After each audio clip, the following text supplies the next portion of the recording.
فيديو الباعة والمرة يشتركون مع أعضاء حملة كاذبون بشبرا. كل ما ينزل حاجة غريبة جدا بقالها 10 أيام، كل ما ينزل شباب من الثورة للشارع يتضربوا. أي رمز من رموز الثورة بينزل الشارع بيتضرب. حاجة غير مفهومة. وده على فكرة ده حصل امبارح وبيتكرر معاهم في كل حتة. كل حتة. يعني ولا عايز افهم ايه حكاية الباعة الجائلين هم اللي يخبطوا ولا غير الباعة؟ لا، اي حد ماشي في الشارع اي حد يقول لك ده ثورة يروحوا يضربوه.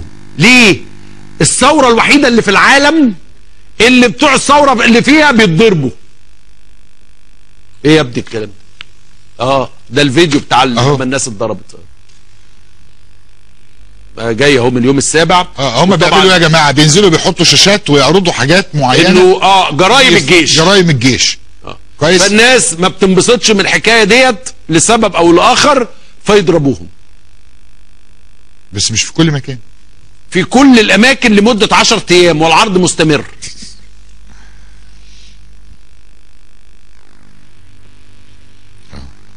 طب نعمل كده؟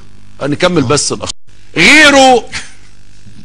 ومش هعلق، كان عندي تعليق تاني بس مش هقوله بقى. 6 ابريل تبدا فعاليات حمله حافظوا على الجيش.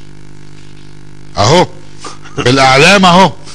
بس مش قادر افهم منين كاذبون ومنين الجيش بالتعاون مع بعض القوى السياسيه. الخبر فيه تفسير، قال لك لا المجلس العسكري غير الجيش، ده حاجه وده حاجه. ده بيقول لك بدات فعاليه حافظوا على الجيش قدام سينما روكسي بتنظيم وقفه لفضح انتهاكات المجلس العسكري وتجاوزاته تجاه ابناء الوطن. شفت ازاي؟ جميل. غيره